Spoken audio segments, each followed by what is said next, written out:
ছাগলের মুখ দিয়ে গুঙ্গানির আওয়াজ, এর কারণ ও তার প্রাথমিক চিকিৎসা নিয়ে আলোচনা করব। নমস্কার, আমি কৃষ্ণ ডাকুয়া, ডাকুয়া গোট ফার্মে আপনাদের সকলকে স্বাগতম। চলুন তাহলে এবারে সরাসরি শুনে নেওয়া যাক কী ধরনের গুঙ্গানির আওয়াজ বেরোচ্ছে।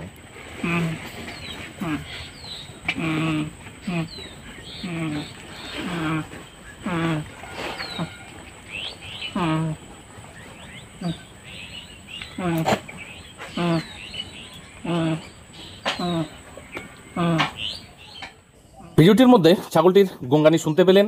তো ছাগল বিভিন্ন কারণেই কিন্তু গোঙায়। কিছু ছাগল আছে যারা সুস্থ স্বাভাবিক, কিন্তু তারপরেও গোঙায়। কখন?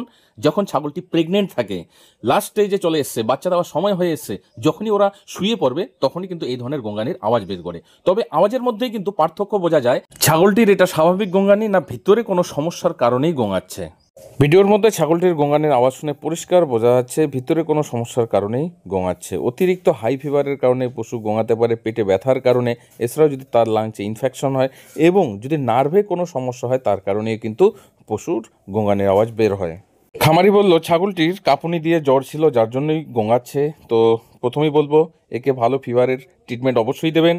যদিও ম্যালোনেক্স প্লাস দিন, এর সঙ্গে অবশ্যই একটা নর্মাল অ্যান্টিবায়োটিক এবং সঙ্গে একটা প্রোবায়োটিক দেবেন। কেমন লাগলো ভিডিওটি অবশ্যই কমেন্ট বক্সে কমেন্ট করে জানাবেন। যদি আরও কোনো বিষয়ের উপর ভিডিও দেখতে চান সেটাও কমেন্টে লিখবেন, আমি অবশ্যই চেষ্টা করব ভিডিও আকারে উত্তর দেওয়ার।